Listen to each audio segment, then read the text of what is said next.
आज हम बौद्ध संघ के बारे में बात करेंगे।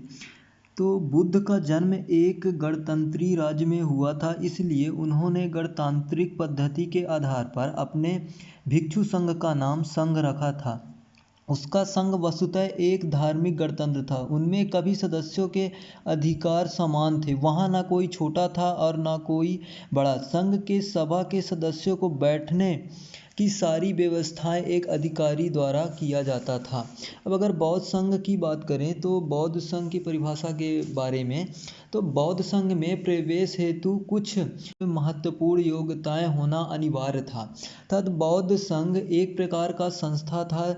जिस संघ या संस्था में प्रवेश लेने वाले व्यक्ति को कुछ महत्वपूर्ण नियमों का पालन करना अनिवार्य होता था, जो नियम बौद्ध संघ द्वारा बनाया जाता था। बौद्ध संघ में प्रवेश लेने वाले व्यक्तियों को कुछ विशेष योग्यता होनी चाहिए। जैसे अगर पहली योग्यता की बात करें तो वह 15 वर्ष की आयु पूर्ण कर चुका हो। अगर दूसरी योग्यता की बात करें तो वह माता पिता की अनुमति के बाद ही वह संघ में प्रवेश कर सकता था। अगर तीसरा देखें तो वह पूर्ण रूप से स्वस्थ तथा किसी भी प्रकार का अंगहीन या विकलांग नहीं होना चाहिए। और वह अपराधी, कर्जदार, दास व राज सेवक या हीन पेशा वाले व्यक्ति जैसे मछुआरा या शिकारी आदि नहीं होना चाहिए। बौद्ध संघ के प्रारंभ में बुद्ध महिलाओं के प्रवेश को निषिद्ध कर रखा था, परंतु आनंद के कहने पर मौसी गौतमी प्रजापति के द्वारा बारंबार अनुरोध किए जाने पर वैशाली में उन्होंने बौद्ध संघ के महिलाओं के प्रवेश की अनुमति प्रदान कर दी।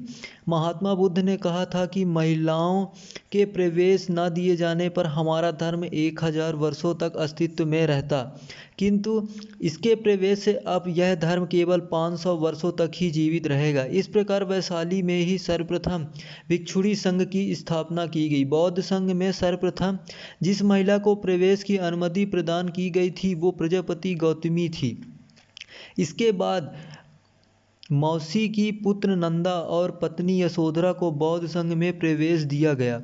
इसके बाद कई अन्य महिलाओं ने भी बौद्ध धर्म का शिष्यत्व ग्रहण किया, जैसे बिंबिसार की पत्नी खेमा या क्षेमा, श्रावस्ती की व्यापारी की पुत्री विशाखा जिसने बुद्ध को पूर्वाराम बिहार दान में दिया, और वैशाली के प्रसिद्ध गणिका आम्रपाली जिन्होंने बौद्ध संघ को आम्रपाली वन दान में दिया, तथा प्रसेनजीत की पत्नी मल्लिका।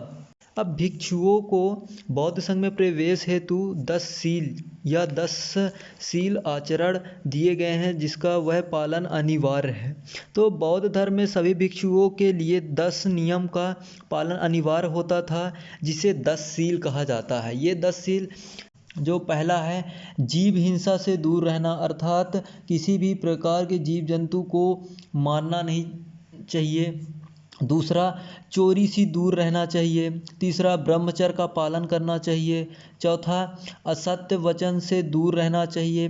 पांचवा, मदिरापान से दूर रहना चाहिए।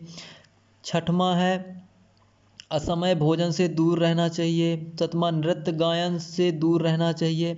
आठवां, माला आदि सुगंधित पदार्थों से दूर रहना चाहिए। नौवां है उच्च शैया अथवा जो बिस्तर है उससे दूर रहना चाहिए। 10, सोने व चांदी के ग्रहण से बचना चाहिए।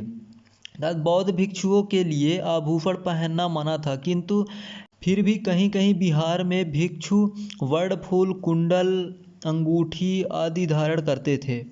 भिक्षुओं के लिए नियम। समय समय पर सारे भिक्षु एक स्थान पर एकत्रित होते थे और पतिमोक्ष का पाठ करते थे। पतिमोक्ष बौद्ध भिक्षुओं के नियमित विधि निषेधों का संग्रह था। कालांतर में उपासना का विकास हुआ। कुछ विशेष दिवसों पर सारे भिक्षुओं का एकत्र होकर चर्चा करना ही उपोषण था। इस उपोषण में पातिमोक्ष भी पढ़ा जाने लगा। बौद्ध भिक्षुओं के लिए सबसे आकर्षक पेय पदार्थ यवालू था, जो कि जल में नमक मिलाकर एक पेय पदार्थ बनाया जाता था। महात्मा बुद्ध प्रारंभ में भिक्षु और भिक्षुणी के लिए चप्पल जूते के प्रयोग के पक्ष में नहीं थे, किंतु बाद